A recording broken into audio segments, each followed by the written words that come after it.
আমি তো ফার্স্ট ইয়ারে মাত্র, সাদিক কায়েম আমাকে চিনে না, আমি সাদিক কায়েমকে চিনি না, তো উনি আমাকে কেন দাওয়াত দিবে? কিন্তু আমরা অনেক খুশি ভাইয়া বিবাহিত। শিবির নারী বিদ্বেষী বা ওরকম কোনো কিছুই মনে হয়নি। শিবির আসলে নারীদের পক্ষে কাজ করছে। গুপ্ত বলার কোনো কিছু নেই আসলে। এত বড় একটা অনুষ্ঠান যেহেতু করতেছে এবং ওরা ধারাবাহিকভাবে 5 আগস্টের প্রত্যেক অনুষ্ঠান করতেছে, তাহলে ওদেরকে তো গুপ্ত বলা যাবে না। আর গুপ্ত হলে এত বড় অনুষ্ঠান করে কেন?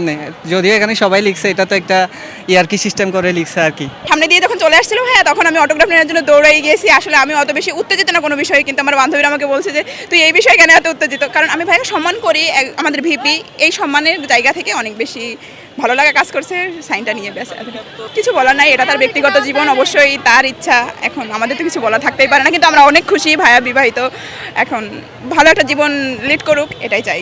আমরা তো আগে দেখেছি যে ফ্যাসিস্ট আমলে কি হয়েছে, তো আমি এসেছি 1 মাস হয়েছে, আমি এরকম কিছু দেখিনি। যে সকল রাজনৈতিক আলাপ আলোচনা, মিছিল, মিটিং, এগুলো আমি আমাদের ক্যাম্পাসের বাইরে হতে দেখেছি।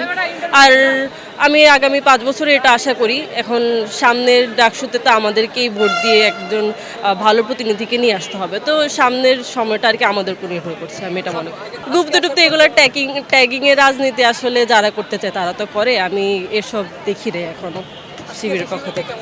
বেশ ভালো এবং আমি পছন্দ করি আর কি। আমি তো ফার্স্ট ইয়ারে মাত্র, সাদিক কায়েম আমাকে চিনে না, আমি সাদিক কায়েমকে চিনি না, তো উনি আমাকে কেন দাওয়াত দিবে? এটার মাঝে অনেক কিছু ছিল। প্রথমত খাবার ছিল, সেখানে আরেকটা প্যাড রয়েছে শিবিরের পক্ষ থেকে, কলম রয়েছে। তাছাড়া আমরা ওই ভার্সিটির 5 বছর কীভাবে কাটাবো সে নিয়ে সংক্ষিপ্ত একটা দিক নির্দেশনা রয়েছে।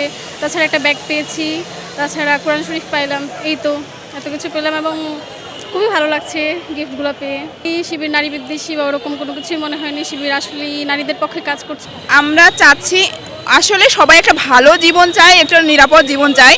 এখন ভাইয়ারা বললো যে তারা যদি আমরা সাহায্য করি, আমাদের একটা নিরাপদ জীবন তারা দিতে পারবেন ইনশাল্লাহ এই ক্যাম্পাসে। এখন দেখা যাক কী হয়। আর আমরা মূলত মেয়েরা হল নিয়ে অনেক বেশি চাপের ভিতর থাকি, আমরা হল পাই না সময় মতো, যেটা আমাদের জন্য অনেক বেশি অসুবিধার।